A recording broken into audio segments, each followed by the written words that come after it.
Good day, Orteans. Your lecturer for today is Professor Frederick Rodriguez, top 1 in the October 2005 Criminologists Licensure examination. Don't forget to subscribe and hit the bell button to receive the latest updates. Take it away, Fred. So ito, given na to. Anything that will burn. Okay? Kapag may sufficient heat and oxygen. Ang tawag dyan, fuel. Ang temperature naman, class, ito naman yung technical definition niya. Okay? Measure of the degree of thermal agitation of molecules. So, ibig sabihin, how hot, kung simple lang, how hot and how cold a thing or the surrounding is. A measure of the degree of thermal agitation. So ano ulit to? What is the measure of the degree of thermal agitation of molecules?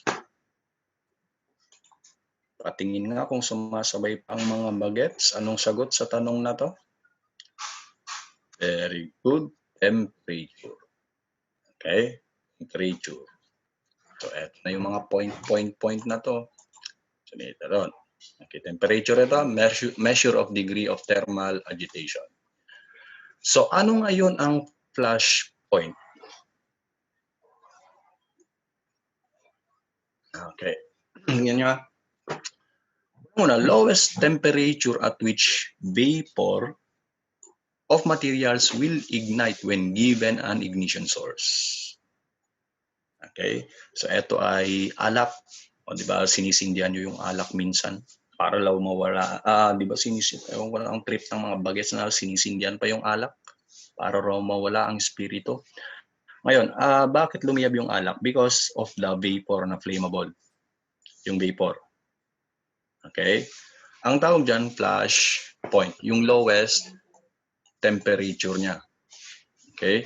So, kung sino man merong lowest flash point, yun yung madaling lumiyab. Okay? Gasolina is may flash point. Alright? Tapos, balik rin nyo class sa fire point.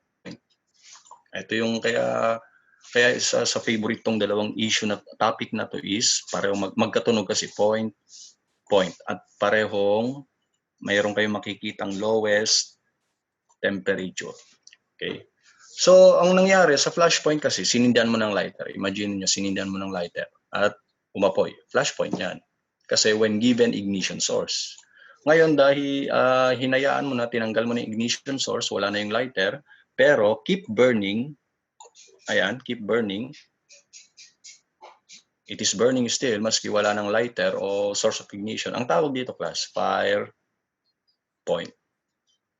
So, saan ngayon applicable tong dalawang to, fire point and flash point? Sa mga tinatawag na flammable liquid. Okay, dyan madalas applicable yan.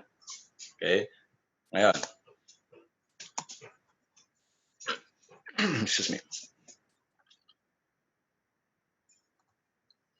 Later on yung ignition point. Tanyo muna yung fire point and flash point. Then madadaanan natin later on malamang yung ignition point naman tsaka mga boiling point.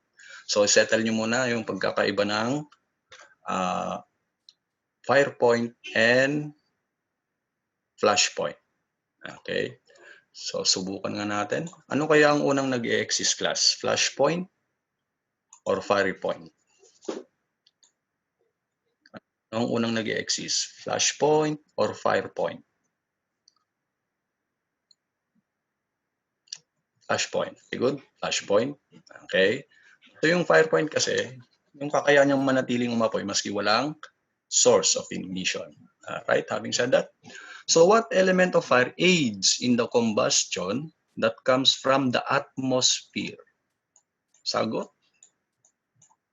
Element daw ng fire, tatlo lang naman yun na nanggagaling sa atmosphere. Very good. Oxygen. Okay. Ilang percent oxygen ang nasa atmosphere natin? Yung ideal para tayo yung mabuhay. So yung atmosphere natin hindi purong oxygen na hindi mo pwedeng singutin ng purong oxygen. Okay? Malalason naman yan. Malalason naman tayo. Ilang percent kaya? Would you know? Yung mga nakaabot dati, kung meron sa inyong nag-review na last season, supposedly, 16/21 needed. Ano yung may over 21? Okay, tandaan nyo lang to. 21%. Yan. Kay Jodeline. 21% ang laman na oxygen ng ating atmosphere. Okay, ito yung ideal. So, hindi puro yung oxygen natin.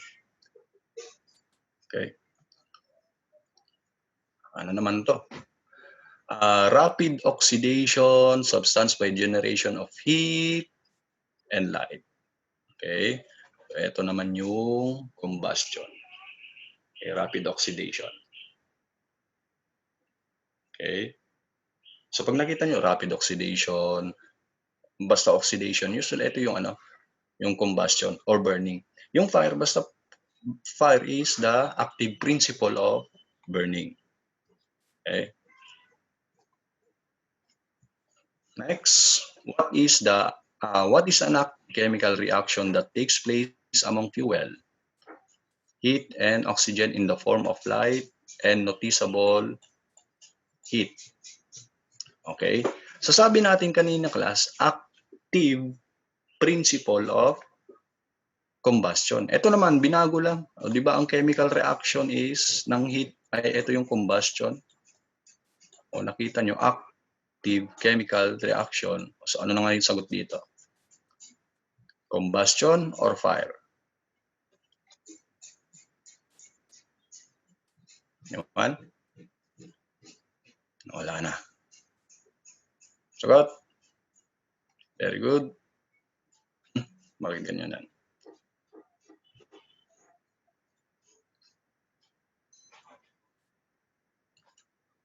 Okay, mali. The answer is, okay, ito. Okay, fire. Okay. Wait lang. Tapos ang importante dito, okay,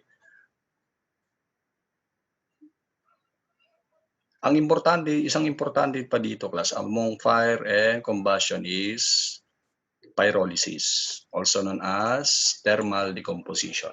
Okay? Tapos dito, para hindi malito, class, sa combustion, ang gusto ko ang tandaan nyo is yung mismong definition na ng 9514. Active principle of burning. Okay? So, yun naman yung madalas na lumalabas. Ito pang gulo lang to actually. Alright? Tapos yung combustion or the chemical reaction, something like that. Okay? Then, along the way, meron tayong pyrolysis. Ano naman to? Also known as thermal decomposition. So, tingnan natin another definition of pyrolysis.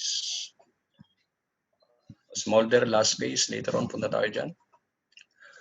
Okay, tandaan nyo, pyrolysis is the thermal decomposition of matter by heat. Pagkaagnas or pagkaubos ng bagay-bagay dahil sa action of heat. Eto yun, ubos na siya. Decompose na yung dati ay buong kahoy. Naubos na, na-decompose. Ang tawag dyan, pyrolysis. Right? Next, what stage in fire development is characterized by the production of smoke? O kung papansin niyo, class, smoldering.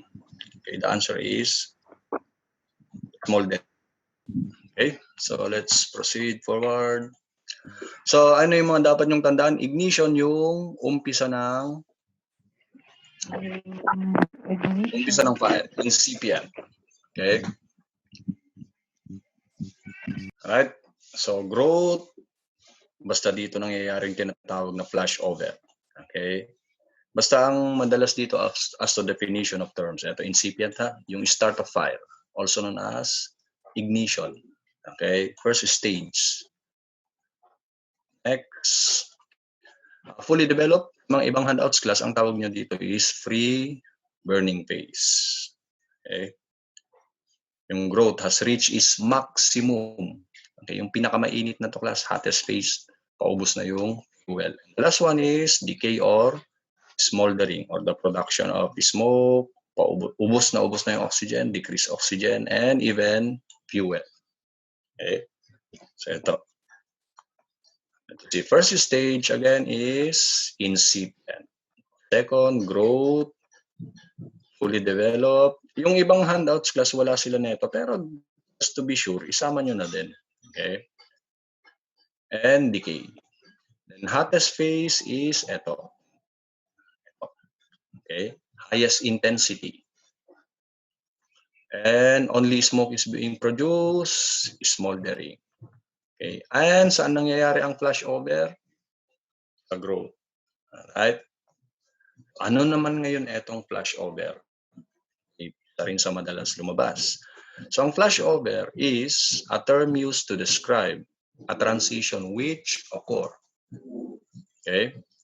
In the development of a fire when, for example, most of all the combustible surface within a room are heated above their ignition at the same time. And another definition, eto tandaan. Okay, development of a contained fire, yung nasa loob ng bahay or building, by which surface exposed to thermal radiation reach ignition temperature more or less simultaneously, pareho lang, at the same time, simultaneously, and the fire is spread rapidly. Okay, so tingnan natin to para mas madaling maintindihan. Let's assuming ito yung start na dito nag-umpisa yung sunog. Ito yung kalaban ng mga firemen class na pumapasok sa building, ha. Okay? Ito yung sunog, ito yung source, pero biglang lumiyab.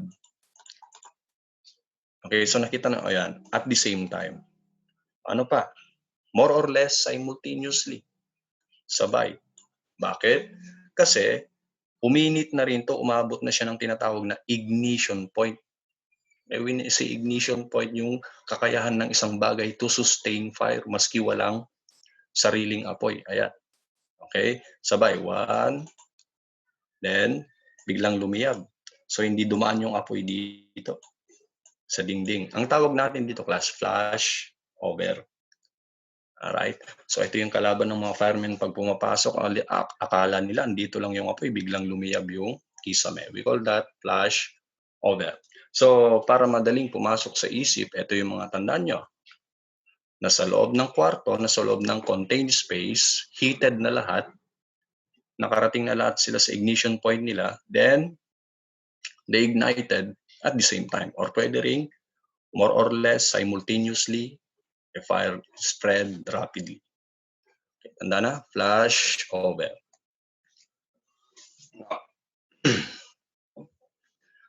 Punta naman tayo dito sa Dati, sabi natin, ano ang last phase ng fire? Okay, last phase ng fire stage is smoldering. So, ibig sabihin ba, pag nasa smoldering na, tapos na ang lahat? Hindi pa ha. Tingnan natin. Ano yung danger na pwedeng ma-encounter sa stage na yan? Una, rekindling. Pangalawa, backdraft. Okay? Ano yung pagkakaiba ng rekindling or reignition? Basta tandaan nyo, ano ba yung ignition ulit? Start of fire. So when you say reignition or rekindling, return to flaming. Namatay na, biglang nabuhay. Alright? Ang pinagkaiba naman ng reignition sa backdraft, yung backdraft naman ito. Explosion. Ito umapoy lang ulit. Ito naman, explosion. Okay? Bakit? Okay, bakit kaya? Eto. Akala mo patay na, mainit pa pala yung fuel, nag-aantay lang pala ng oxygen. So, in short class, ang cause nito madalas is yung sudden introduction. Ito, sudden introduction of air or oxygen into the materials. Right?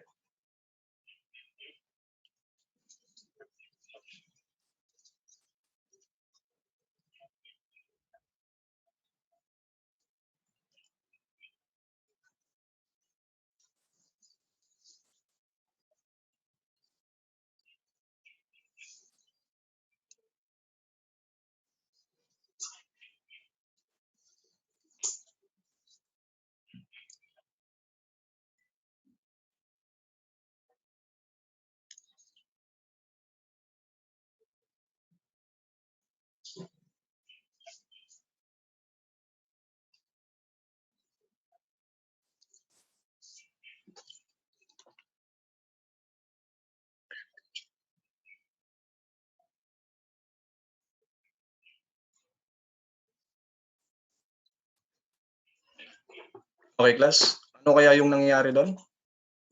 Reignition or backdraft? Ano yung nangyari kanina doon sa short video natin?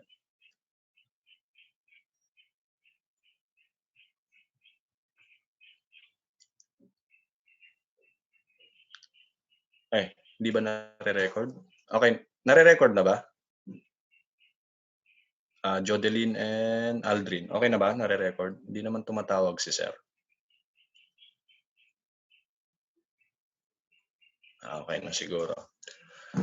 Okay, okay na. Salamat, Jodeline. Okay, ano yung nangyari doon sa short video natin, class? Kung pansin nyo, explosion, tama? Explosion. Alright? So kung sakali sana na pagpasok ng oxygen ay unti-unti umapoy ulit, ang tawag doon, rekindling or reignition. Pero pansin nyo is sudden release of temperature, sudden release of energy, lumiyab, biglang liyab, apoy. Okay, at may pressure yon. So ang tawag doon, backdraft. Okay? So ibig sabihin, class, pag yung mga pansin yung mga firemen, hindi naman sila bukas ng pinto, lalong-lalo na pag may apoy. Okay, because ang backdraft, actually, uh, uh, ang kalaban mo sa during fire, yung active ang fire, hindi lang flashover, pati backdraft. Pero yung backdraft kasi usually nag-occur sa last stage of fire. Alright? Ayan, madalas sarado lahat. Okay, hindi sila butas ng butas, otherwise pwedeng sumabog 'yon kasi biglang pumasok ang oxygen. Again, ano yung dahilan kung bakit nagkaroon ng rekindling or backdraft? Sudden introduction of oxygen. Anong gagawin natin ngayon to prevent rekindling or backdraft? Overhauling muna. Ano yung overhauling? Detailed check of installation to ensure that reignition will not reoccur or ignition will not reoccur. O yan, tinutungkab yan. Okay, tapos binubusan ng tubig. So hindi porke patay ng apoy, tiwala silang wala na. Okay, mamaya pag bumalik yung residente, biglang tinuklap, meron pa palang init at fuel na nag-aantay lang ng oxygen. Pwedeng lumiyab ulit. Okay? Ayan, kasulok-sulukan. Okay, ang tawag dito sa ginagawa nila, overhauling. So ano yung tandaan nyo sa overhauling? Detailed check of installation para siguradong hindi magkakaroon ng reignition or backdraft. Right? If you want to learn more from him, take our Road to 1 Million challenge. If this channel hits 1 million subscribers, we will release the rest of his lectures. Or you can watch the rest of his lectures now by enrolling in Ortea Criminology Review. Just message us on our Facebook account for more details. See you soon, Orteans!